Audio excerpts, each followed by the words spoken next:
Oke, shalom, selamat malam. Nah, ini kita saya baru bisa ada waktu untuk membuat konten video apologetika lagi karena beberapa waktu belakangan ini saya karena kesibukan jadi kurang memiliki waktu untuk membuat video materi apologetika. Nah, kali ini pokok bahasanya tentang Matius 1 ayat 11. Oleh yang saya video ini saya temukan di dalam TikTok,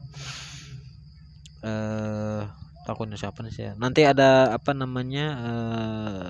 link untuk video ini, yang link video TikTok ini saya lampirkan di deskripsi. Tuduhannya adalah bahwa di dalam dalam Matius 1 ayat 11 ada silsilah yang dibuang di situ, nama yang dibuang dari dalam silsilah di dalam Matius 1 ayat 11, sehingga untuk intinya tuduhan dari orang ini supaya cocok monologi, intinya gitulah, cocok monologi dari umat Kristen atau apalah gitu, supaya Yesus pas menjadi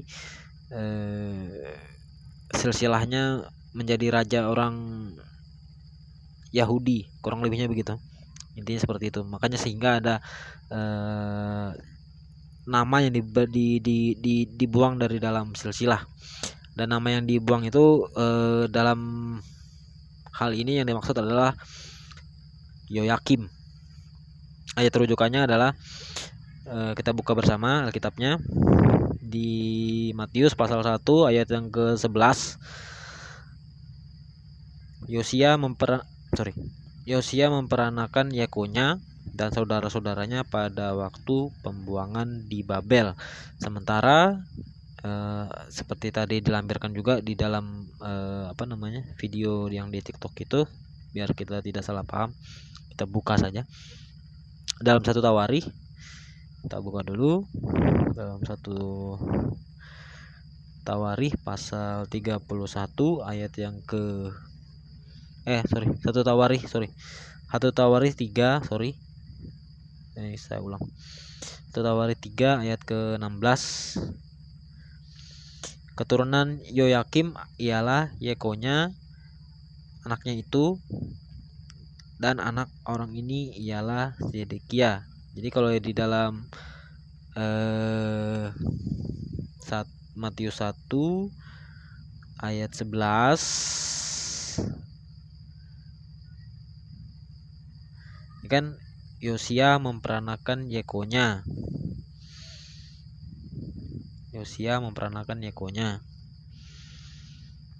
Dalam Matius 1:11, Yosia memperanakan Yekonya. Kemudian dalam 1 Tawarikh pasal yang ketiga ayat yang ke-16,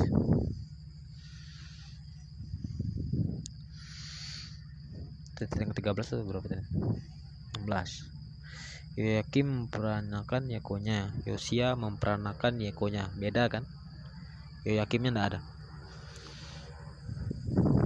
Kemudian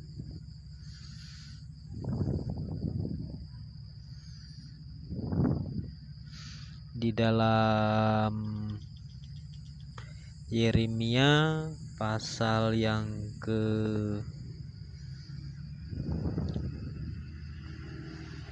26 ayat yang ke 1 apa berapa itu? Itu 16.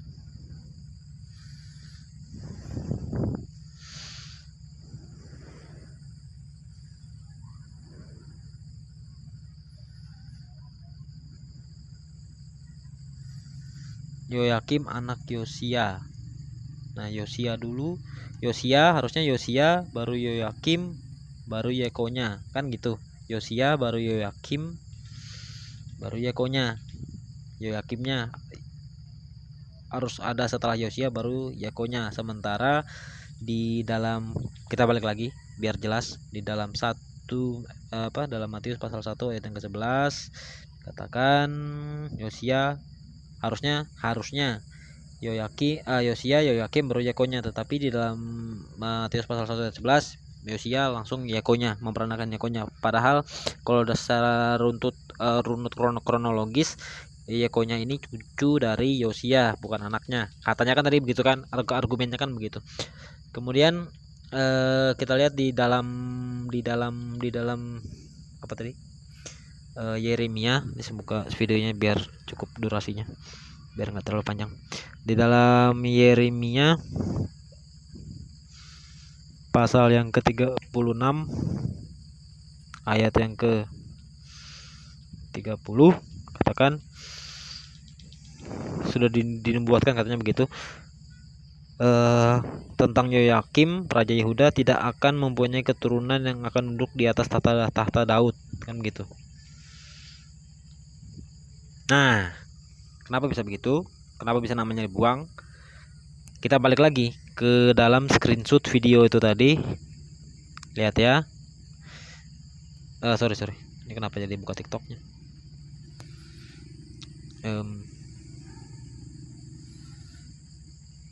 Bentar. Mana tadi tuh?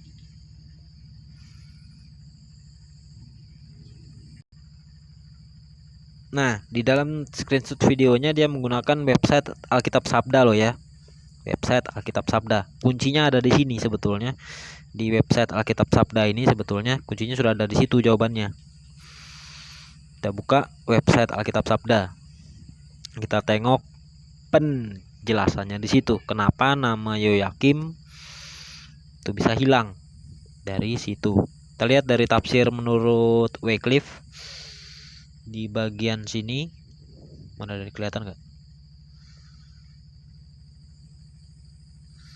Nih, dari bagian yang di sini yang saya highlight ini. Kita lihat, memperanakan menunjukkan keturunan langsung, tetapi tidak harus diartikan urut langsung. Artinya tidak harus itu urutan kronologis. Generasi 1, 2, 3 tidak. Bisa dari 1 ke loncat ke 3 itu bisa.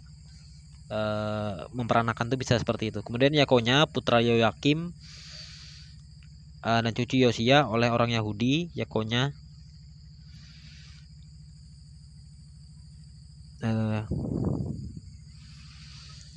itu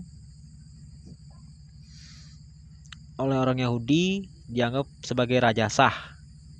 Yekonya yang di dalam Matius 1 ayat 11 itu tadi dari Yosia langsung loncat ke Yekonya. Nah, Yekonyanya ini dianggap sebagai oleh orang Yahudi sebagai raja yang sah. Raja mereka yang terakhir.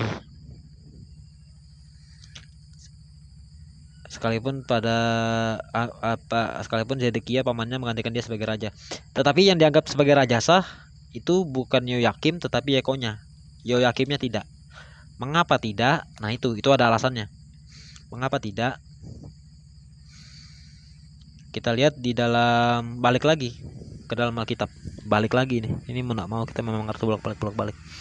Di dalam Yeremia pasal 36 masih di pasal yang sama ayat ke-23. Nih, setiap kali apabila Yehudi selesai membacakan 3-4 lajur, maka raja mengoyak-ngoyaknya dengan pisau raut. Maksudnya raja di sini adalah Yoyakim. Mengoyak-ngoyaknya dengan pisau raut lalu dilemparkannya ke dalam api yang di perapian itu sampai seluruh gulungan itu habis dimakan api yang di perapian itu. Nah, dalam Yeremia pasal 36 ini menceritakan tentang Yoyakim yang membakar gulungan-gulungan kitab Nabi Yeremia yang ketika saat itu dibacakan di hadapan raja. Tetapi Yoyakim ini manusia yang tidak bisa diatur oleh Tuhan, tidak menghormati Tuhan, sehingga gulungan-gulungan kitab yang dicatat oleh Nabi Yeremia yang dia terima perkataan, yang menerima firman Tuhan, Kemudian Nabi Yeremia menerima firman Tuhan, lalu dia menuliskannya, kemudian dibacakan di hadapan Raja Yoyakim pada saat itu. Tetapi Raja Yoyakim ini tidak menghormati Tuhan, terlebih lagi nabinya, sehingga firman Tuhan yang dicatat atau yang dituliskan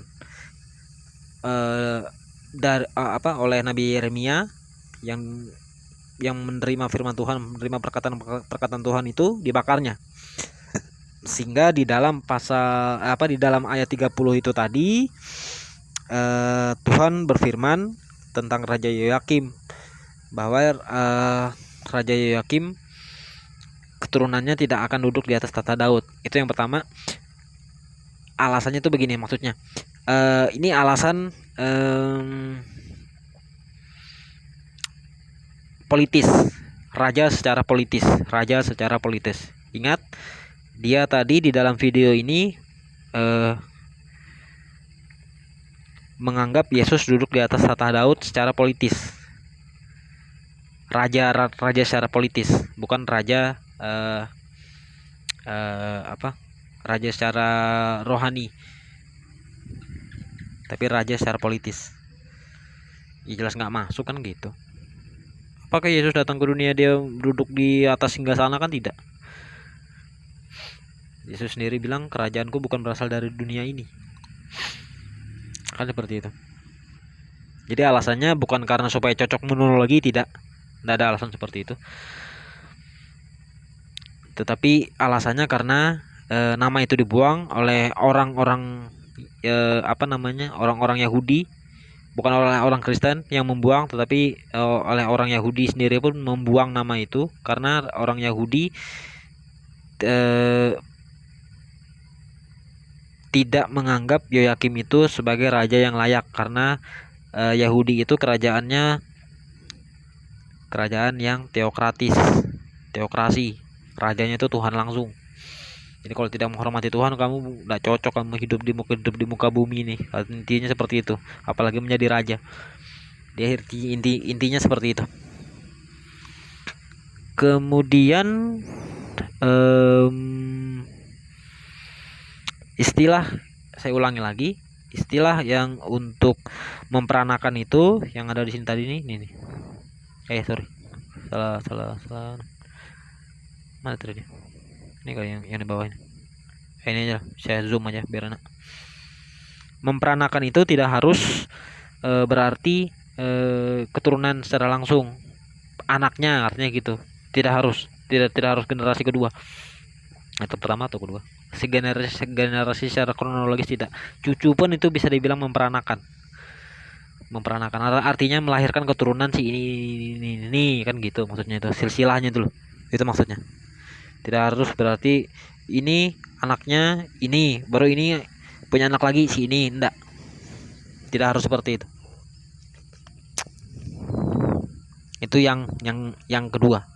Yang pertama, yang utama itu tadi, orang Israel sendiri pun membuang Raja Yoyakim karena dia tidak menghormati Tuhan, tidak menghormati firman Tuhan, dan tidak menghormati nabi. Nah, itu intinya seperti itu. Oke, mungkin sedikit ini aja, 13 menit lebih atau kurang lebihnya 14 menit lah ya. Saya akhiri. Sampai jumpa lagi di video apologetika yang berikutnya. Tuhan memberkati.